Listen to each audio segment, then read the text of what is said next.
Sebelumnya, Assalamualaikum warahmatullahi wabarakatuh. Perkenalkan, nama saya Faisal Pambayon dari NIM 400 401 196 514 dari kelas Teknologi Rekayasa Kimia Industri angkatan 2019B. Nah, di sini saya akan menjelaskan mengenai konstruksi packet tower.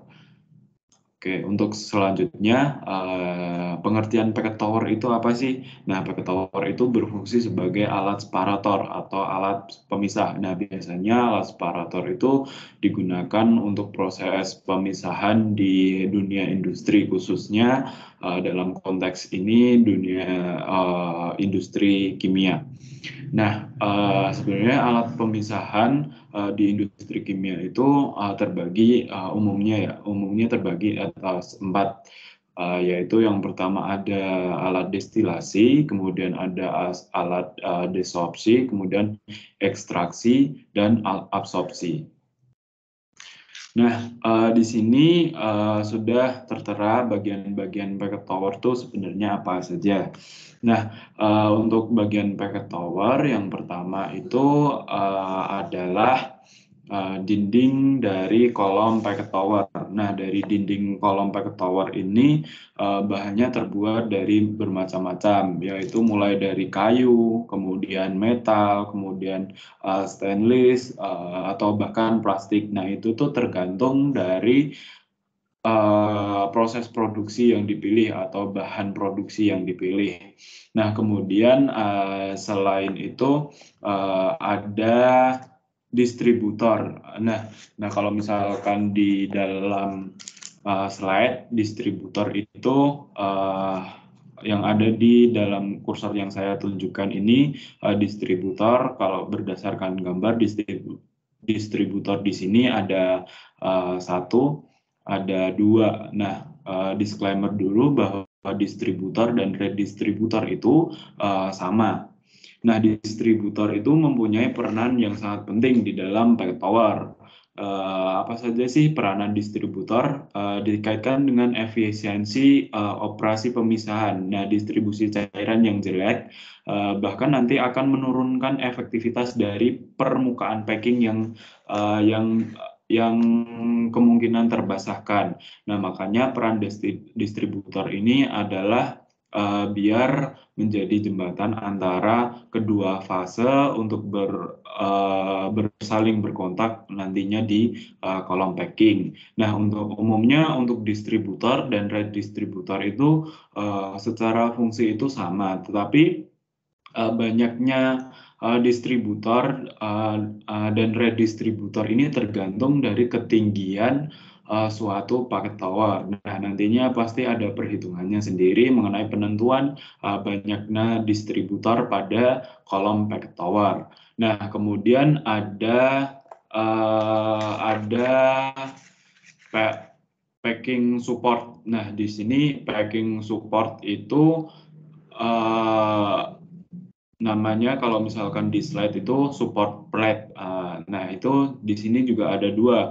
Nah, sebenarnya support plate itu apa? Nah, dalam kolom packet tower, packing itu ditahan oleh packing support, atau nama lainnya adalah perforated plate. Nah, itu digunakan sebagai penahan packing biar nanti packingnya itu istilahnya tidak jatuh ke bawah karena adanya gaya gravitasi.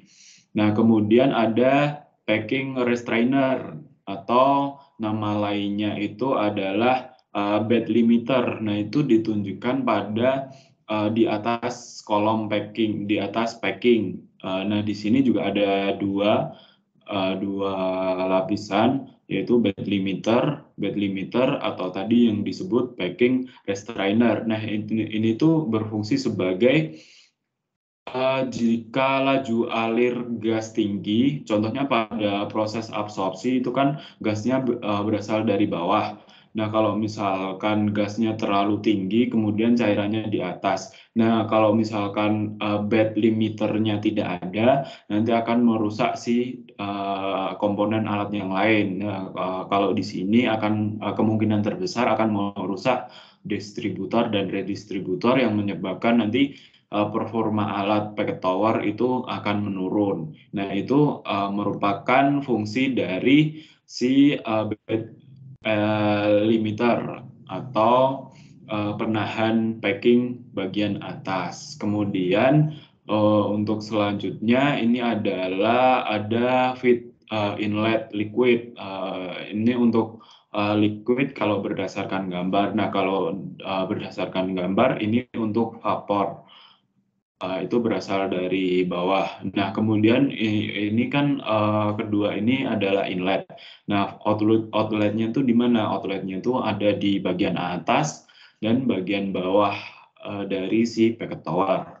Nah, kemudian bagian-bagian selanjutnya adalah entrainment eliminator. Nah, di sini tuh berfungsi cukup penting. Eliminator itu apabila laju alir gas tinggi tadi yang saya sebutkan, apabila nilai pada proses absorpsi itu menunjukkan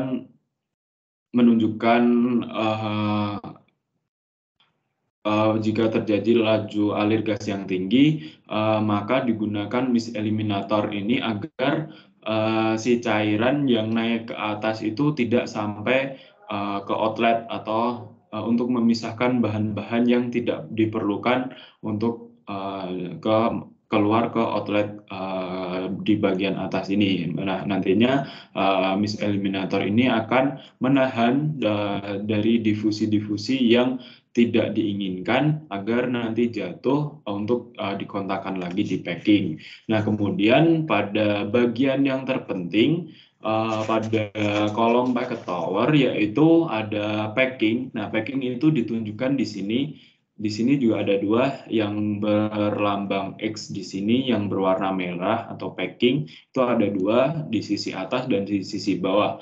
Nah, itu tuh berfungsi sebagai bahan isian yang digunakan sebagai alat kontak antar fasa dalam kolom separator atau kolom pemisah, baik yang tersusun secara acak maupun secara teratur. Jadi nanti secara penyusunan packing itu terbagi atas dua, yaitu acak dan teratur, di mana acak itu biasanya dinamakan random packing, kemudian yang secara teratur itu regular packing. Nah, untuk pemilihan random dan regular itu balik lagi disesuaikan dengan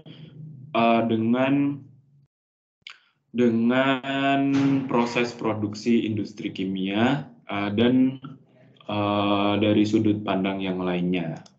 Nah, di sini ada aplikasi packet tower yang sudah saya sebutkan tadi, yaitu untuk kolom A itu ini digunakan sebagai kolom distilasi, kemudian B itu digunakan untuk kolom absorbansi, kemudian kolom C itu digunakan untuk kolom desorpsi, kemudian kolom D itu digunakan kolom ekstraksi. Nah, jadi peruntukannya atau aplikasi packet tower itu umumnya dibagi menjadi empat kolom pemisahan.